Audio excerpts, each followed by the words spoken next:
83 বছর 4 মাস জিন্দা থাকলে রাত্র দিনে ইবাদত করলে যতটুকু সওয়াব হইতো, এক লাইলাতুল কদর ইবাদত যদি কপালে জুইটা যায়, আল্লাহ 83 বছর 4 মাসের সওয়াব তোমার আমার কপালে ইবাদতের সওয়াব দিয়া দিবে।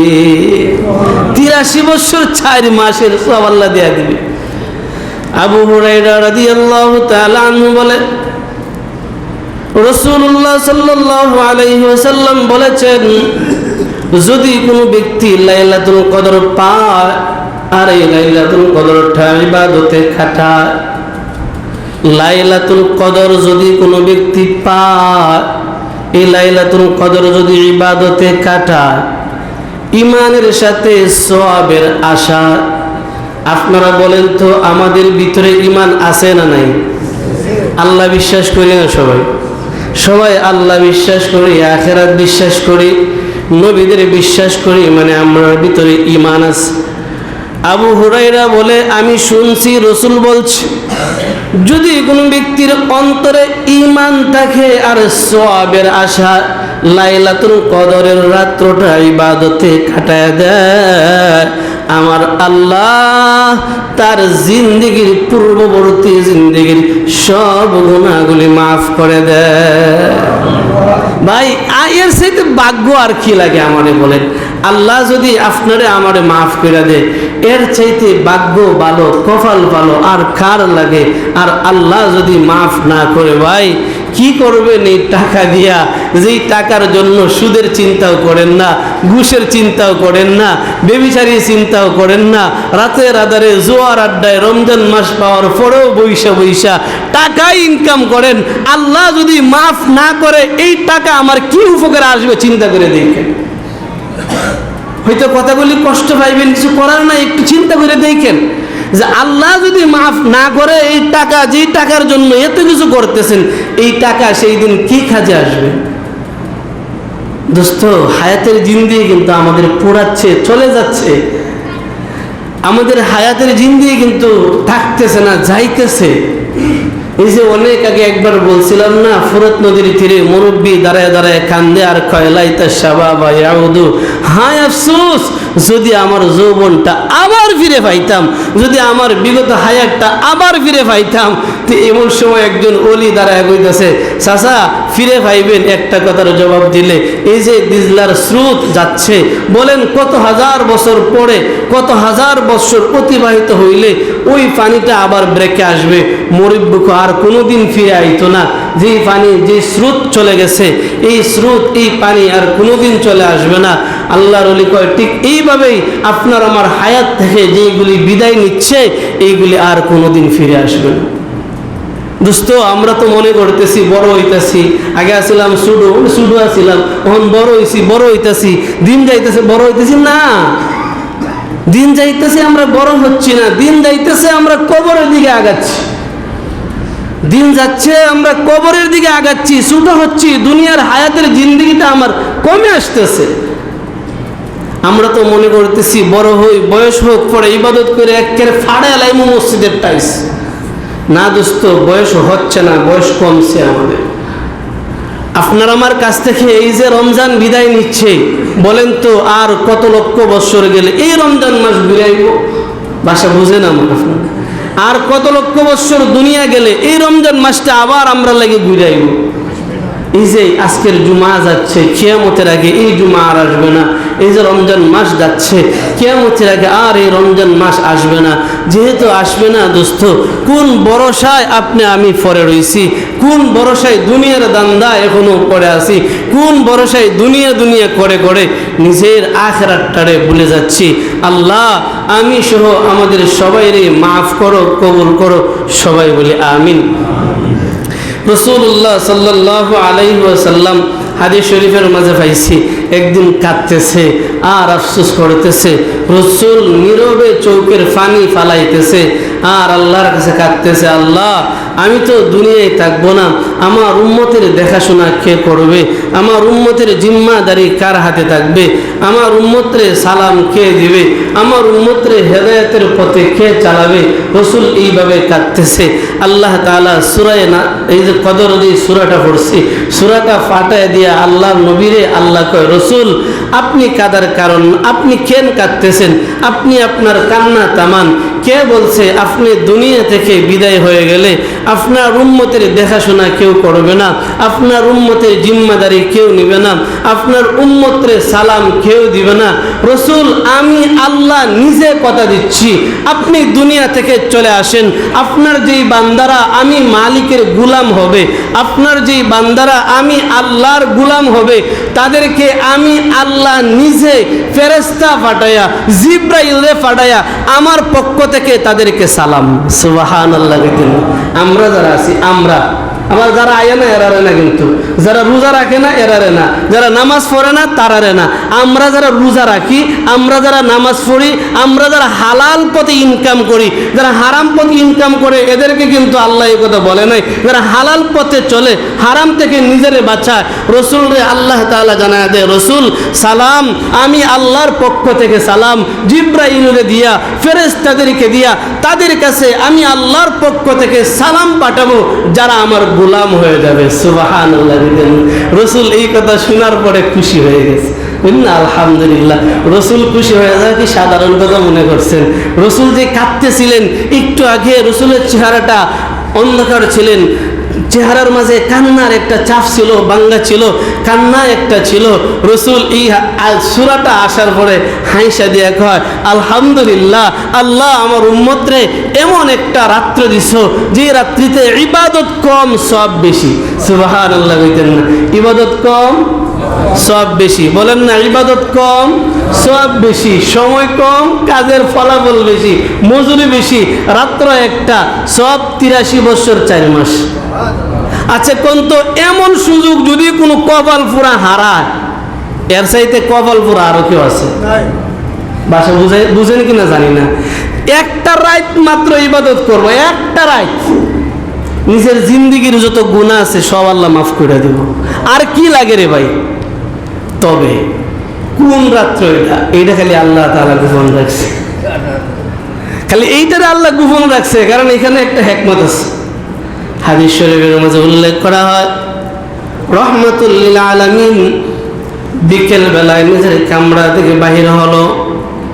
কেন বাহির হয়েছে? রসুল মসজিদের ভিতরে ঢুকবে, সাহাবাদেরকে ডাক দিয়ে বলবে, এই শোনো, ওই রাত্রিতে লাইলাতুল কদরের নির্ধারিত তারিখটা আল্লাহ জানায় দিছে। কন্যা সুবহানাল্লাহ। রসুল বলে, আমার আল্লাহ নির্ধারিত তারিখটা জানায়া দিছে, আমি ঘর থেকে বাহির হইলাম আমার উম্মতরে, আমার সাহাবাদেরকে জানাবো এই রাত্রটাই লাইলাতুল কদরের রাত্র, এত তারিখ রাত্রটাই। এই রাত্রিতে এক রাত্রে ইবাদত করলে 83 বছর 4 মাসের সব পাইবা। জানুনি, ঘর থেকে বাহির হইয়া যখন মসজিদে ঢুকবো, তাকায় দেখি 2 দল মুসলমানের মধ্যে 2 দল মানুষ ঝগড়া লাগিয়ে গেছে। এই ঝগড়াটা মিলাইতে গিয়ে আমি রসুল তাদের সামনে গেলাম, এইখান থেকে আসলাম। আল্লাহ যে তারিখটা আমারে জানাইছেন এইটারে আল্লাহ বলাইয়া দিছে। এর মানে হলো মানুষের ঝগড়া ফাসাদ মারাত্মক একটা ভাইরাস, মানুষের ঝগড়া ফাসাদ মারাত্মক একটা ভাইরাস। রমজান মাসে যারা ঝগড়া করে এরা আরো বড় ভাইরাস, করোনা ভাইরাস আছে তারও বড় ভাইরাস। রমজানে যারা ঝগড়া করে এরা করোনা ভাইরাসের চাইতে আরো বড় ভাইরাস। আল্লাহ আমাদের সবাইরে ঝগড়া ফাসাদ সব ধরনের গুনাহ থেকে বাঁচার তৌফিক দাও বলে আমিন। রসুল মসজিদের ভিতরে আইসা সাহাবাদেরকে ডাক দিয়ে কয়, সাহাবায়ে কেরাম, লাইলাতুল কদর তোমরা জানতে চাও কোন দিন? বলে হ জানতেছ। আল্লাহ তো আমার তারিখটাই জানায় দিছেন, আমি ঘর থেকে বাহির হয়েছিলাম তোমাদেরকে তারিখটা জানায় দিতাম। দুঃখের বিষয় হলো ওই যে 2 দল ঝগড়া লাগছে, তাদের ঝগড়া মিটাইতে গিয়া আমার আল্লাহ তারিখটারে আমার কাছ থেকে বলায় দিছে। অসুবিধা নাই, এর ভিতর কোনো না কোনো আমার উম্মতের জন্য হিকমত লুকায়িত আছে। তবে আমি রসুলের স্মরণ আছে, আল্লাহ যে জানাইছে এটা লাস্টের 10 দিনের বেজুর রাত্রে। কন্যা সুবহানাল্লাহ। আমার এই কথাটা স্মরণ আছে, আল্লাহ আমারে যেই তারিখটা জানাইছিল কত তারিখ এইটা বলে আলাইছে, তবে এই কথাটা স্মরণ আছে শেষ 10 দিনের বেজুর রাত্রিতে।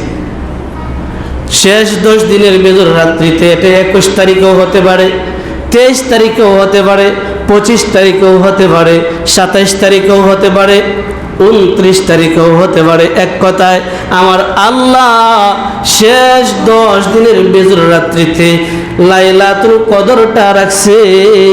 তোমরা আল্লাহ তাআলা আমারে বলাইবার পিছনে তোমাদের জন্য হিকমত হলো, যদি জানতা যে এই দিনে লাইলাতুল কদর, তাহলে এই রাত্রে আইসা সব মাফ করে লাইতা। আল্লাহ না খালি এক রাত্র না 10 রাত্রে ইবাদত করো, খালি এক রাত্র আইতে হইতো না 10 রাত্রে আইও, মানে পুরা 21, 23, 25, 27, 29 5 রাত্রে তালাশ করো আছে। কন্যা আলহামদুলিল্লাহ।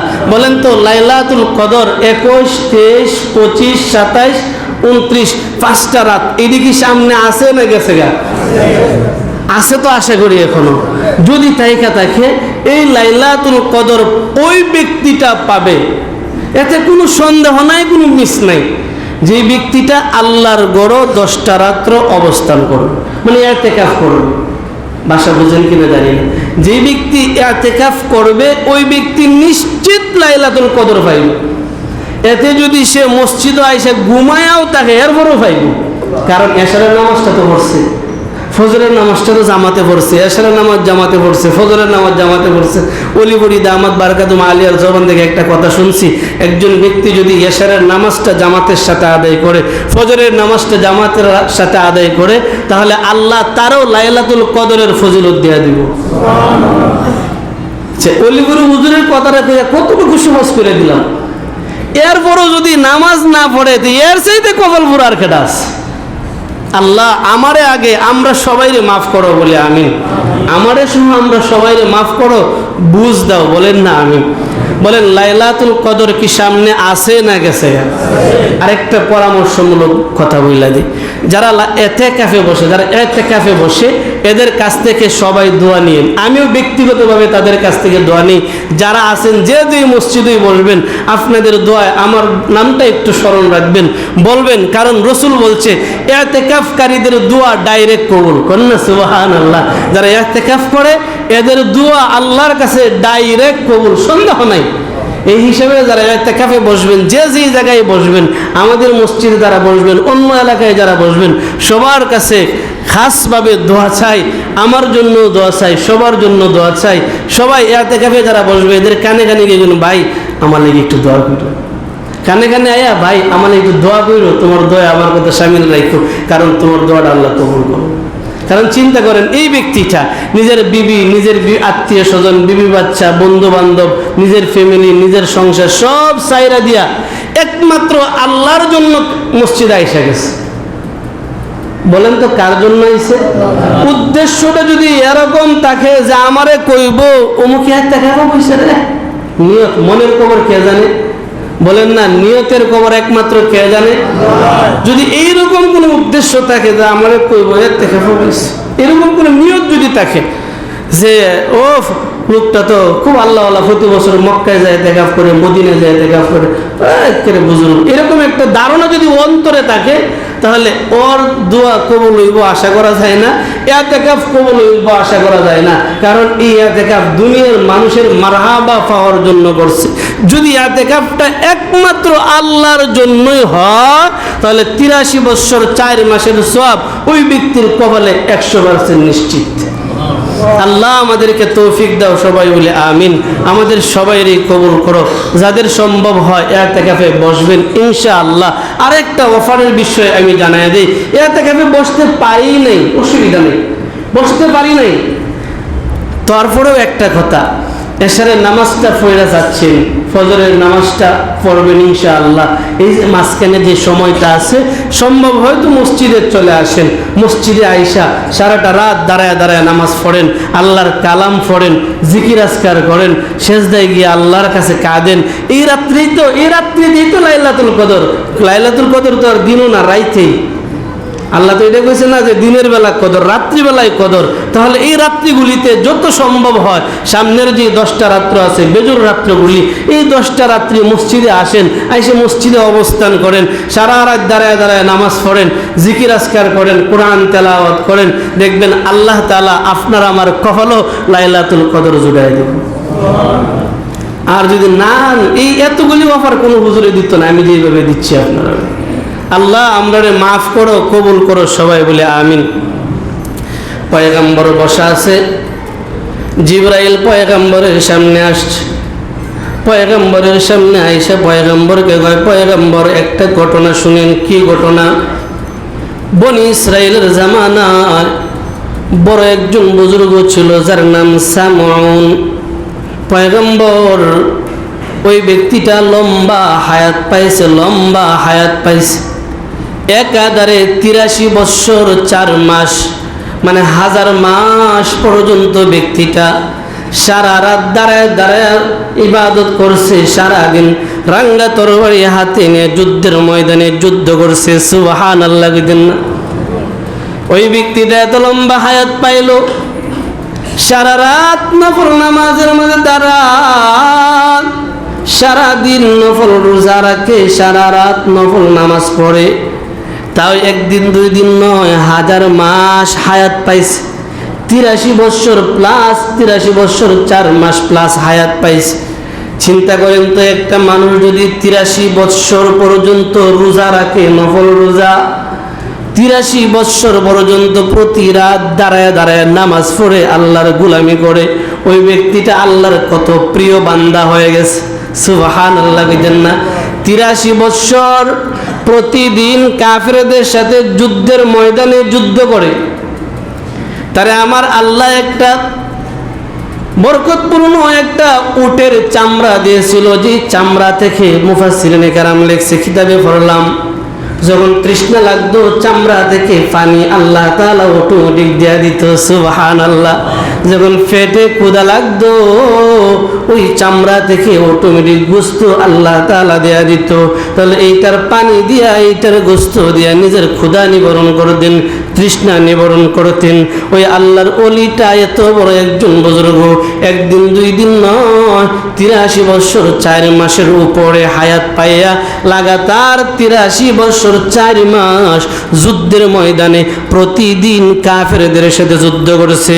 আমরা তো যুদ্ধের অবস্থাটা বর্তমান দেখতেছি, ইরান বলেন, ফিলিস্তিন বলেন, মুসলমান যারা নির্যাতিত, তাদের দৃশ্যটা আমরা দেখতেছি। আল্লাহ জুমার দিনে, মাগফিরাতের দিনে তোমার কাছে দরখাস্ত করি, বিশ্বের সব জালিমদেরকে ধ্বংস করো, মজলুমদেরকে তুমি আল্লাহ রক্ষা করো, সবাই বলে আমিন। যুদ্ধের ময়দান কত বড় মারাত্মক ভয়ানক এক ময়দান, যারা গেছে তারা বুঝে, যারা যায় নাই তারা বুঝবে না। যুদ্ধের ময়দানে 83 বৎসর 4 মাস প্রতিদিন তরবারি নিয়া কাফেরদের সামনে যুদ্ধ করত, দিনের বেলায় যুদ্ধ করত, রাত্রিবেলায় ইবাদত করত। ওই লোকটা এত লম্বা হায়াত পাইছে। রসুলকে বলার পরে রসুল তাদেরকে সাহাবাদেরকে শোনায়, সাহাবায়ে কেরাম কান্নাকাটি শুরু করে দিল। পয়গম্বর বলল, কাঁদো কেন? সাহাবায়ে কেরাম বলে, পয়গম্বর আমরা তো এত লম্বা হায়াত পাইমু না, 83 বৎসর হায়াত পাইমু না, ইবাদত করতে পারমু না। তাহলে আমাদের চাইতে ওই ব্যক্তিটা কত অগ্রগামী হয়ে গেছে, কত নেকিওয়ালা হয়ে গেছে। সাহাবায়ে কেরাম কান্দে, পয়গম্বরও কান্দে। জিবরাইল এসে কয়, পয়গম্বর আপনার কান্না, আপনার সাহাবাদের কান্না আল্লাহ তাআলার বড় মায়া লেগে গেছে। ইন্না আনজালনাহু ফি লাইলাতুল কদরি ওয়া মা আদরাকা মা লাইলাতুল কদর, লাইলাতুল কদরি খায়রুম মিন আলফি শাহর, তানাজ্জালুল মালাইকাতু ওয়ার রূহু ফিহা বিইذনি রাব্বিহিম মিন কুল্লি আমরিন সালাম ইয়া হাত্তা মাতলাইল ফাজর। আমার আল্লাহ আপনারে লাইলাতুল কদর দিছে আপনার উম্মতরে, তারা যদি একটা একটা রাত্র ইবাদত করে ওই সামউন যুদ্ধের ময়দানে 83 বছর যুদ্ধ কইরা 83 বছর নফল রোজা রাইখা 83 বছর সারা রাত তাহাজ্জুদ কইরা যতটুকু সওয়াবের মালিক হইছে, আপনার উম্মত যদি শুধু লাইলাতুল কদরে ইবাদত করে আমার আল্লাহ 83 বছর 4 মাস যুদ্ধ ইবাদত রোজার সওয়াব এক রাত্রে দিয়া দিবে।